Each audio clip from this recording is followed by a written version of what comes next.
Good to have you with us. I'm Joe Fryer. And I'm Savannah Sellers. Thanks for joining us. We're going to begin this hour in the Middle East, where the U.S. and Iran are continuing to trade attacks. Iran launched a new wave of strikes on U.S. allies in the Gulf overnight after the U.S. military launched a 10th consecutive night of strikes on the country. This latest escalation comes just hours after the Pentagon released the names of the two soldiers killed in an attack on a U.S. military base in Jordan.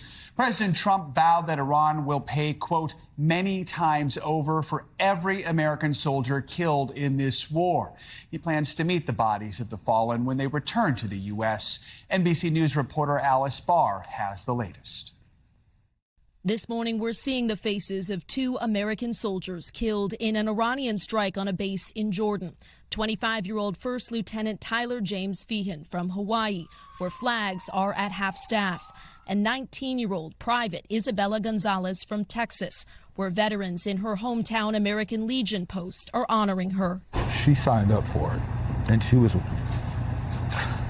willing to die for her country. And she did. President Trump is promising revenge, writing every time Iran kills an American soldier, they will pay for that killing many times over. And overnight, U.S. forces launched a 10th straight night of attacks against Iran. While this alert and video from the base where the fallen soldiers were serving shows missiles intercepted and explosions, it's not clear whether these are the fatal strikes from Friday. But U.S. Central Command said a third service member was reported missing, and it is working to identify remains found at the site. While after Iranian strikes in northern Iraq, CENTCOM said another American service member was killed during the controlled detonation of an Iranian drone. Democrats in Congress are promising to press for answers about the war's costs in damage to American facilities. And the loss of life and the injuries to the men and women of our armed forces, but more importantly, where are we headed? A senior administration official told NBC News the war has reached a time of ambiguity, with the ceasefire collapsed. Both sides are signaling a willingness to negotiate, even as military strikes ramp up, and President Trump weighs his options under mounting pressure. In Washington, Alice Barr, NBC News. Let's continue this conversation with NBC News senior national politics reporter John Allen. John, good morning. So more than 2 months since the Pentagon and Defense Secretary Pete Hegseth held a press briefing updating on the war with Iran. Why is that, especially right now when we are seeing so much action in the area? Do you think that we will restart that at all now that the war is escalating again? You know, it's not clear whether that's going to restart. I think the president and his cabinet officials have described this war as over for quite some time now. Obviously, the truth is something very different, as Alice just reported.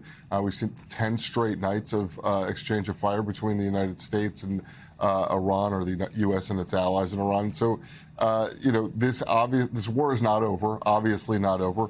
But in order to maintain the talking point that the war is over, it makes sense that the Pentagon's not having press briefings. The other thing I would say is if the Pentagon felt things were going well, they would certainly be the first to go out there and talk to the press as much as possible. John, a different type of war. The president is reigniting his trade war with Canada, now imposing a 50% tariff on most of their goods in a move that could bring back some of that economic chaos that we saw before.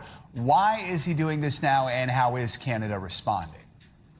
He's angry at Canada for a variety of things, but mostly for what he says are Canada's unfair trade practices against the United States. If you look at the items that he is talking about now, I think of it as the picnic item retaliation. You've got the car, cars, you've got cheeses, and you've got liquor, which to me is quite the picnic.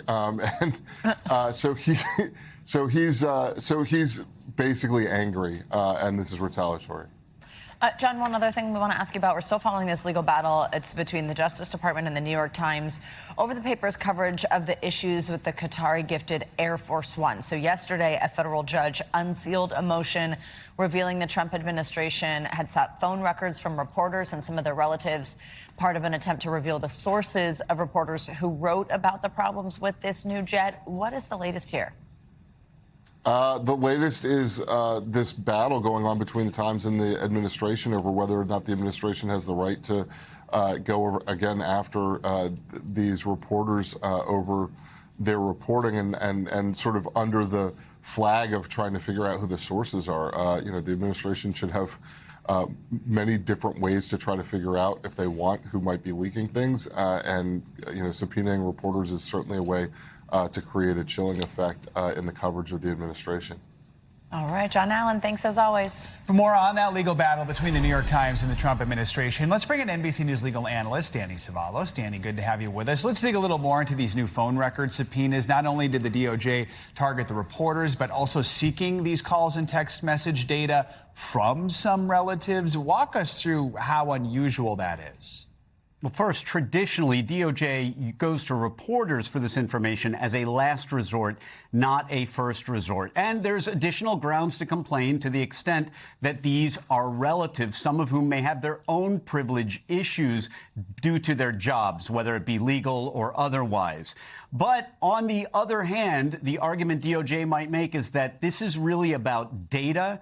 And when it comes to privilege, you can ask about the fact that somebody or the time that somebody made a call or sent a text message, as long as it's not the underlying communication itself. So there is a distinction in the law between the data about when and to whom a call or text was made and the contents of that communication.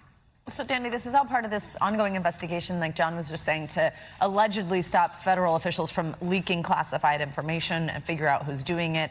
And the Trump administration is claiming that it is not targeting journalists, but attorneys for the Times reporter said some of the subpoenas for phone records requested information dating back even to January. So given all the details here, what do you make of that timing? Here's the thing. It's not unusual for grand jury subpoenas or federal investigations to go back not just months, but years. But under these facts, the Times does have an argument that when you're seeking this kind of information, this cell data, this communication information from reporters, given that the stories came out in July, if you're going back to January, journalists, they are people, they work in an industry where they have two phones. They're constantly on the phones, messaging, getting communications, talking to sources. So that is a pretty wide net. But I want to make clear, when it comes to DOJ investigations, a 6-month net isn't, in the grand scheme of things, that gigantic. As this case unfolds, Danny, the New York Times has accused the Justice Department of trying to delay information or hide information from its team. The DOJ has been saying all its actions have been fully in line with federal law. What part of the case just sticks out most to you? What doesn't stick out is the secrecy. That is the essence of grand jury proceedings. The rules require an intense level of secrecy. What does strike me as odd is that DOJ apparently already had a judge assigned to this case. Judge Subramanian, who you may recall presided over the Diddy case, and actually I have a case in front of right now. But it appears DOJ may have gone to another judge. A little unusual, but as to the secrecy part of it, grand jury proceedings must be secret so that people feel comfortable coming in and testifying. Danny, on Sunday, the president did say that the new Air Force One was going to be sent to maintenance for upgrades, basically confirming the New York Times reporting that there were these issues with the plane. How does that factor in here? As a defense lawyer, can you use that? Truth is not a defense to a leak of national security information. In fact, if the information is true, that's worse for a defendant. But what is a defense is that if it's coming out, it's public and it's no longer a secret. So that might be better for the alleged or supposed leakers if this information is no longer really a matter of national security.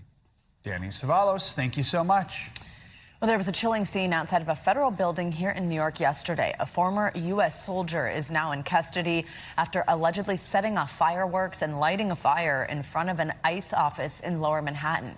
Video captured the moment a man doused a flammable liquid outside before igniting the fire. Officials say multiple people were injured in the attack. NBC News correspondent Emily Ikeda has more. A federal investigation into this terrifying scene in New York City. Video from witnesses showing a man pouring a liquid outside a federal building home to an immigration and customs office, igniting a massive blaze. To actually witness it was definitely alarming. Investigators say the suspect ignited an apparent bundle of fireworks, fired an airsoft rifle, and lit this fire in an incident that injured 3 people. You can see him lobbing something towards the entrance before he is tackled. Other angles show a scuffle with officers, some with weapons drawn, emerging from the smoky entrance, then escorting the suspect in all black and handcuffed away. The FBI identifying the suspect as 43-year-old Andrew Arabaka. He did say he was targeting the building, and he was okay if he hurt or killed people going in and out of the building. Are you investigating this as a possible act of terrorism? We're collecting the evidence, and we know there were anti-government and anti-American statements made. Investigators in hazmat suits now combing through the aftermath, recovering, the FBI says, axes, a machete, knives, and a cart with a sign reading "ICE off our streets," as tensions have flared near ICE facilities nationwide. Investigators say the suspect is a U.S. Army veteran who has had several encounters with law enforcement, but nothing to this degree. Charges are still being determined. Back to you. All right, Emily, thank you. Let's bring in NBC News law enforcement analyst Jim Kavanaugh for more on this. Jim, good morning. So FBI Director Kash Patel said that the FBI's Joint Terrorism Task Force is investigating. But what factors would determine whether this would count as an act of terrorism? Well, they're just going to look at motivation. You know, he's trying to attack a federal building. And, you know, when we look at a federal crime of terrorism, it's to attack or influence the government or the civilian population. So they might be able to have that charge, but there's many federal charges here. It's an attack on federal property with incendiary devices, arson, many charges here, injuring civilians on the federal property. So they've got plenty of charges.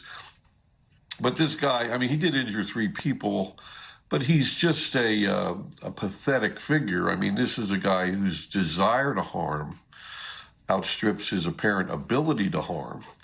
I mean, he does pour the gasoline, Savannah, on the concrete steps of the federal building. But I mean, that looks great. I mean, that's like a Hollywood flash there. But I mean, that's not going to really burn down that building. And then he throws the fireworks, which probably caused some of the injuries. Again, it's sort of pathetic. In other words, it's like this guy goes and gets whatever's in his basement, just some fireworks and an airsoft gun, and, you know, siphons out some gas and goes on his major terrorist attack. So he's a feckless moron, really. Luckily for the people at the federal building. Good work by the Federal Protective Service police. They were on this guy within seconds and grabbed him. So that was good work. Nobody harmed. He's pretty pathetic, but he'll stand a lot of federal charges. So, Jim, as the investigation continues, authorities try to figure out a motive. What are the pieces of evidence you think investigators are going to be looking at most closely? Yeah, Joe, you know, this is one of those cases where, you know, his motive's delivered to you on his cart. You know, it isn't a very hard search. You know, he's got his cart. On the back of it, it talks about, you know, ICE. He hates ICE, or he wants to eliminate ICE. And he told the agents apparently that he didn't care if he hurt people, and he was carrying bladed weapons, you know, axe and knife and so forth. So he had the intent to harm. He had the desire. He hates ICE, maybe the government. He's a troubled individual for sure. His motive is power. And in the giant rubric of motives, it's power. He wants power over the federal government, which he apparently thinks is doing something he doesn't want. So then he uses violence, you know, to achieve his aims instead of the democratic process, to vote, to picket, to demonstrate, to call your representatives, to run for office. He doesn't do any of those things. He attacks violently. Jim, we understand the FBI is saying the suspect was armed with a bunch of dangerous weapons, axes, knives, airsoft rifles, things that are pretty accessible to the average person. How difficult is it for police to track the potential risk of an attack like this? Well, I mean, this is a guy, Savannah, you hit it right on the head. I mean, this is a guy who, you know, really could have concocted this pathetic plot in an hour. You know, I mean, he goes in his basement and grabs up in his garage and grabs up some sharp objects, the old fireworks from the 4th of July that would just passed, and siphons out some gasoline and puts it in his cart with his anti-government message on and goes down to the the federal building. I mean, it's a really pathetic attack. I'm glad nobody else was seriously injured or killed. It could have been, because arson and explosives like fireworks or bladed weapons, if he'd made an attack, he could have killed people. And he certainly shouldn't be let off the hook from any of this. He should be charged severely for it. But his desire outstrips his ability. All right, Jim Kavanaugh, thank you so much. This summer's run of extreme weather just seems to keep rolling on. Overnight, 7 tornadoes swept through the Great Lakes region, leaving a path of destruction. No one was seriously injured. Today, 85 million people from the Gulf Coast all the way up to the Northeast are waking up again under the threat of severe weather. NBC News correspondent Maggie Vespa is in Chicago and has the very latest. Maggie, good morning. Hey there, from the lingering wildfire smoke to severe storms to flash flooding, it has been a wild week of violent summer weather, in multiple cases turning tragic.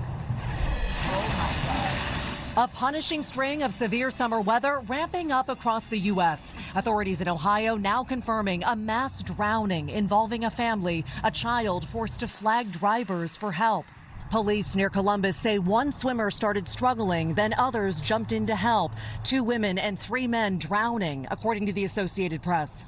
Immediately, fire departments, emergency medical, police departments responded to the scene to try to assist in the rescue.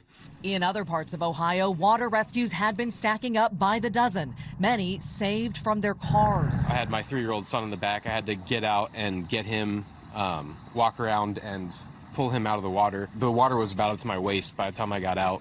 Farther west, jaw-dropping new video shows a river of mud and debris tearing through Beaver, Utah. Relentless flash flooding now prompting evacuations. Authorities now saying at least 8 people died in floodwaters there, including Provo firefighter Captain Spencer Long, his wife, and 3 sons, who authorities say had been hiking when the water overtook them. Days of violent storms wreaking havoc across the country as some areas brace for even more severe weather. Back here in Chicago, you can see we still have the Canadian wildfire smoke hovering here over our skyline. The air quality in this area still lingering in those unhealthy levels. Joe and Savannah.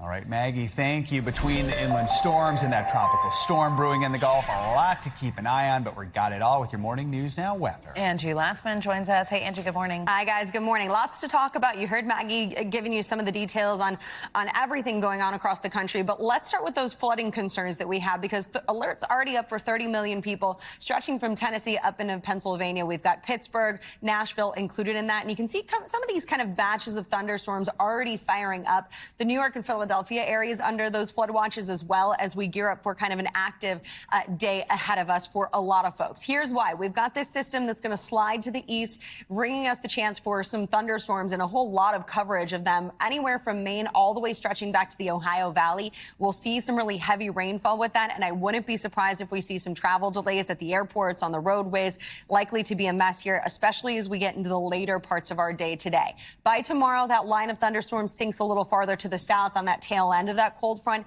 but we'll still have the severe risk in the picture. Virginia and North Carolina will be included in that.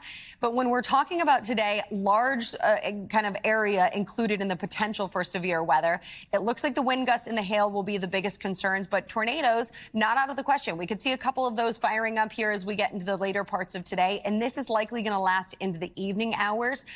New York City, Pittsburgh, Charlottesville, Washington, D.C., all included in that enhanced risk, and then that slight risk, Nashville, Roanoke, Norfolk, up through Syracuse included. 85 million people in total, and again, this is really going to start to come into shape here as we get through the next couple of hours, and then farther to the East Coast, it'll be something that we deal with into the evening hours. The flooding concern on top of that, also something that we'll be watching. We've got that flood risk, the slight risk from Boston all the way back into the Tennessee Valley, and rainfall rates are going to be impressive, anywhere from 1 inch to 2 inches per hour, and we're already talking about some saturated grounds in these areas, so not going to be hard for us to see some flooding concerns, especially in those areas that you often see that taking shape when we do have heavy rainfalls. By the time we get through tomorrow, a couple of inches, 1 to 3 inches in this area, guys, and this is going to be something that will definitely cause some problems on the roads and again at our airports over the next 24 hours. We thank you for watching, and remember, stay updated on breaking news and top stories on the NBC News app or watch live on our YouTube channel.